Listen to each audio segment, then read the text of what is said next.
Hey there YouTube, how's it going? Today we're going to go over a quick kind of audio basics course talking about the XLR connector. The XLR connector was originally invented in the 1940s by a gentleman named James H. Cannon and was actually known as the Canon X series initially. In 1950 he invented a little latching mechanism that allowed it to lock together. And then in 1954, he came up with a ring that goes around it to help kind of weatherize and, produce some weather resistance, at least anyway. Hence, therefore, making it the XLR connector. Here we have a male version of that connector, and then, of course, the female, which this one doesn't have the guts in it, but the female version is the one with the innies. XLR, Audi, innie. Haha, way to go. Let's fast forward a little bit to the 1975, 1980s era, and Nutric comes along with their version of this connector, greatly simplifying it a lot, thankfully. So they got it down to 4 basic parts, and that was a nice step up in the evolution of the XLR connector. There is not much to these connectors at all. If you ever have a problem with one, it is worthwhile to take it apart and check it out, investigate a little bit, because there's really not much that can go wrong. There's only 3 connections in it, pins 1, 2, and 3. Pin 1 is ground, and they are conveniently numbered for you so you can check that stuff out if you really want. Pin 1 is ground. Pin 2 is hot. It carries the normal or positive version of the signal that goes through this cable.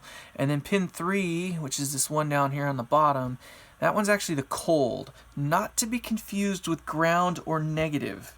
It is still an actual signal, it's just inverted from the one that's on pin 2.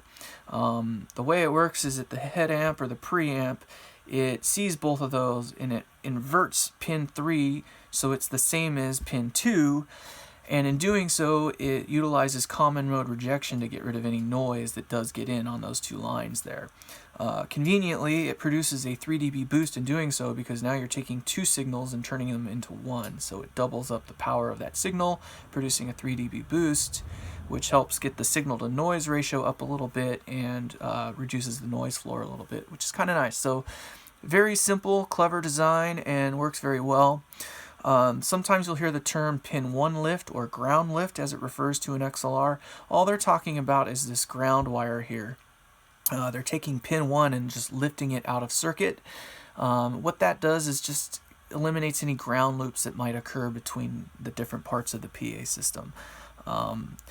You can't run phantom power without the ground wire attached, unfortunately, but it's you got to do what you got to do, I guess, sometimes. So pin 1 lift is generally something you only do unless you absolutely have to.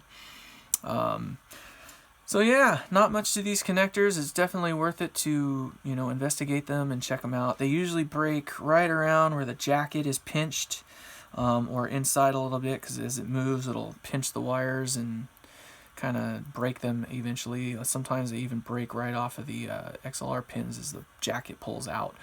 So there's not much to them. You usually just cut them a few inches back, and then you unsolder the wires that are on it, put it back on the old cable there, and you're good to go. So there you have it, the most ubiquitous connector probably in live and recording audio history.